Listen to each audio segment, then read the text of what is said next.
ಸೋಮಶೇಖರ್ ಯತ್ನಾಳ್ ಮತ್ತು ಹೆಬ್ಬಾರ್ ನಮ್ಮೆಲ್ಲ ಅಭ್ಯರ್ಥಿಗಳು ಕೂಡ ಗೆಲುವನ್ನು ಸಾಧಿಸ್ತಾರೆ. ಅಲ್ಲಮ್ಮ ಪ್ರಭು ಪಾಟೀಲ್ ಹೇಳಿಕೆ ಕೊಟ್ಟಿದ್ದಾರೆ.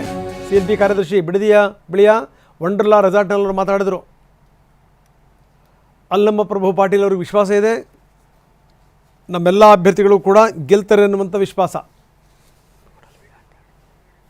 ಸದಸ್ಯರು ತಯಾರಿ ಅಂತಕ್ಕಂಥ ಪ್ರಶ್ನೆಯಲ್ಲಿ ಇವತ್ತು 18ನೇ ತಾರೀಕು ದಿವಸ ವಿಧಾನಸಭೆಯ ನಮ್ಮ 7 ಸೀಟುಗಳ ಚುನಾವಣೆ ನಡೀತಾ ಇದೆ. 9 ಗಂಟೆಯಿಂದ 4 ಗಂಟೆವರೆಗೆ ನಾವೆಲ್ಲರೂ ಈಗ ನಮ್ಮೆಲ್ಲ ಸದಸ್ಯರು, ನಮ್ಮ ಪಕ್ಷದ ಮತ್ತು ನಮ್ಮ ಬಾಹ್ಯ ಬೆಂಬಲಿತ ಸದಸ್ಯರು, ನಮಗೆ ಬೆಂಬಲ ವ್ಯಕ್ತಕ್ಕಂಥ ಎಲ್ಲ ಸದಸ್ಯರು ಕೂಡ ಹಾಜರಿದ್ದಾರೆ.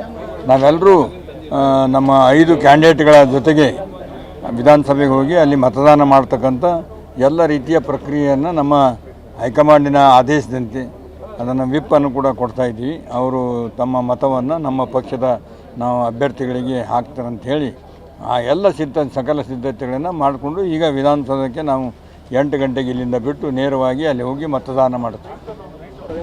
ನೋಡಿ, ಒಂದು ಮತ ಫಿಕ್ಸ್ ಮಾಡಿರ್ತೀವಿ.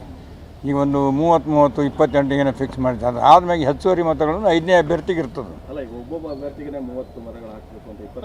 ಅದು ಆಯ್ತು, ಅದು ಮಾಡಿಕೊಂಡು ಉಳಿದಂಥ ಅಭ್ಯರ್ಥಿಗೆ ಎಕ್ಸ್ಟ್ರಾ ಏನು ನಾವು ಕ್ಯಾಂಡಿಡೇಟ್ ಹಾಕಿ ಅದಕ್ಕೆ ಇರ್ತದೆ, ಅದಕ್ಕೆ ಸೆಕೆಂಡ್ ಪ್ರಿಫರೆನ್ಸ್ ಕೊಡ್ತಕ್ಕಂಥದ್ದು ಒಂದು ಪ್ಲ್ಯಾನನ್ನು ನಮ್ಮ ಹೈಕಮಾಂಡವ್ರು ಮಾಡಿದ್ದಾರೆ. ಒಬ್ಬೊಬ್ಬ ಅಭ್ಯರ್ಥಿ ಒಂದು ಫಸ್ಟ್ ಸೆಕೆಂಡ್ 2 ಹಾಕ್ತಾನೆ ಅಷ್ಟೇ. ಎಲ್ಲರೂ ಜೊತೆಗಿದ್ದಾರೆ. ಹೈಕಮಾಂಡ್ ಆದೇಶನ ಎಲ್ಲರೂ ಕೂಡ ಶಿರಸಾವಹಿಸಿ ಪಾಲಿಸ್ತೀವಿ. ಎಲ್ಲರೂ ಕೂಡ ನೇರವಾಗಿ ಮತದಾನದ ಇದಕ್ಕೆ ಹೋಗ್ತಾ ಇದ್ದೀವಿ. ನಿಮ್ಮ ಪಕ್ಷದಲ್ಲಿ 135 ಇರುವಂಥದ್ದು, ಅಡಿಷನಲ್ ಆಗಿ ಯಾರ ಜೊತೆಗೆ ಇರೋದು ಅಂತ ಅದೆಲ್ಲ ಹೆಂಗೆ ಗೊತ್ತಾಗ್ತದೆ? ಈಗಂತೂ ಹೋಗ್ತಾ ಇದ್ದೀವಿ. ಅಲ್ಲಿ ಹೋಗಿ ಎಷ್ಟು ಮತ ಹಾಕ್ತೀರಿ, ಏನು ನಾವೇನನ್ನು ಪ್ಲ್ಯಾನ್ ಮಾಡ್ಕೊಂಡಿರ್ತೀವಿ ಅದನ್ನು ಬಹಿರಂಗಪಡಿಸ್ಲಿಕ್ಕೆ ಆಗೋದಿಲ್ಲ. ಒಟ್ಟಾರೆ ನಮ್ಮ ಎಲ್ಲ ಪಕ್ಷದ ನಮ್ಮ ಅಭ್ಯರ್ಥಿಗಳು 100% ಗೆದ್ದಿದ್ದಾರೆ. ಅಡ್ಡ ಮತದಾನದ ಭೀತಿ ಏನಾದರೂ ಇದೆಯಾ ಸರ್? ಏನಿಲ್ಲ, ಕ್ರಾಸ್ ವೋಟಿಂಗ್ ಏನು ಚಾನ್ಸಸ್ ಏನಿಲ್ಲ, ಅದು ಆ ಭಯ ಏನಿಲ್ಲ ಸರ್? ಯಾವ ಭಯನೂ ಇಲ್ಲ. Thank you. ತಯಾರಿ ಅಂತಕ್ಕಂಥ ಪ್ರಶ್ನೆಯಲ್ಲಿ ಇವತ್ತು 18ನೇ ತಾರೀಕು ದಿವಸ ವಿಧಾನಸಭೆಯ ನಮ್ಮ 7 ಸೀಟುಗಳ ಚುನಾವಣೆ ನಡೀತಾ ಇದೆ. 9 ಗಂಟೆಯಿಂದ 4 ಗಂಟೆವರೆಗೆ ನಾವೆಲ್ಲರೂ ಈಗ ನಮ್ಮೆಲ್ಲ